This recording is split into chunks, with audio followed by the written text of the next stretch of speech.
ناظرین، حضرت یونس علیہ نبینا علیہ السلام کو سمندر میں کیوں پھینکا گیا تھا اور آپ مچھلی کے پیٹ میں کیسے پہنچے؟ آپ نے مچھلی کے پیٹ میں کتنے دن گزارے اور آپ کو اللہ رب العزت نے کیسے وہاں محفوظ اور زندہ و سلامت رکھا؟ یہی ہماری آج کی ویڈیو کا عنوان ہوگا اور ہم آپ کو قرآن و حدیث کی روشنی میں اللہ رب العزت کے نبی حضرت یونس علیہ السلام کے حالات زندگی اور واقعات کے بارے میں بتائیں گے۔ ناظرین، قرآن مجید فرقان حمید میں اللہ رب العزت کے نبی حضرت یونس علیہ نبینا علیہ السلام کا ذکر بار بار آیا ہے۔ سورہ انعام، سورہ یونس، سورہ صافات اور سورہ انبیاء میں اللہ رب العزت نے آپ علیہ السلام کا ذکر فرمایا۔ حضرت یونس علیہ السلام ملک عراق کے شہر نینوا میں پیدا ہوئے، جس شہر کی طرف آپ علیہ السلام کو نبی بنا کر بھیجا گیا تھا۔ اس کی آبادی تقریباً 1 لاکھ یا اس سے کچھ زیادہ تھی۔ آپ علیہ السلام بھی لوگوں کو بت پرستی سے منع کرتے اور اچھائیوں کی ہدایت کرتے۔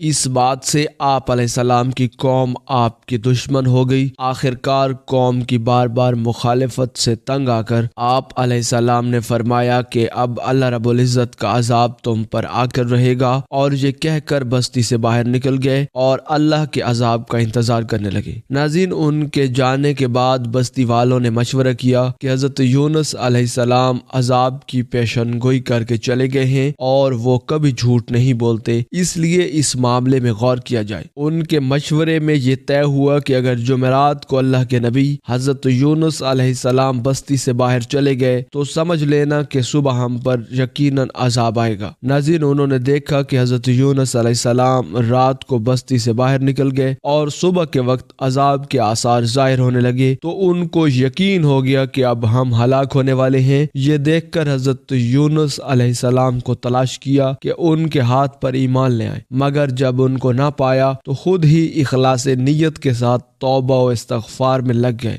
بستی سے باہر ایک میدان میں نکل آئے۔ عورتیں، بچے اور جانور سب اس میدان میں جمع کر دیے گئے اور ٹاٹ کے کپڑے پہن کر عجز و انکساری کے ساتھ عذاب سے پناہ مانگنے میں اس طرح مشغول ہوئے کہ پورا میدان آو بکا سے گونجنے لگا۔ اللہ رب العزت نے ان کی توبہ قبول فرمائی اور ان سے عذاب ہٹا دیا۔ ادھر حضرت یونس علیہ السلام بستی سے باہر اس انتظار میں تھے کہ اب اس قوم پر عذاب نازل ہوگا، مگر عذاب الہی نازل نہ ہوا۔ قوم کے توبہ و استغفار کا ان کو علم نہ تھا، اس لیے ان کو یہ فکر لاحق ہوئی کہ اب اگر میں بستی میں گیا تو وہ مجھے جھوٹا قرار دے کر قتل کر دیں گے، کیونکہ ان بستی والوں کا قانون یہی تھا کہ جھوٹے آدمی کو قتل کر دیتے تھے۔ اس بنا پر حضرت یونس علیہ السلام نے وہاں سے ہجرت کرنے کا ارادہ کر لیا اور شہر سے باہر نکل کھڑے ہوئے اور چلتے چلے گئے، یہاں تک کہ بحیرہ روم کے کنارے پہنچ گئے۔ وہاں ایک کشتی جانے کے لیے تیار تھی، اس پر سوار ہو کر روانہ ہو گئے۔ جب کشتی سمندر میں پہنچی تو رک گئی۔ کشتی چلانے والے نے کہا کہ اس کشتی میں ایک غلام بیٹھا ہے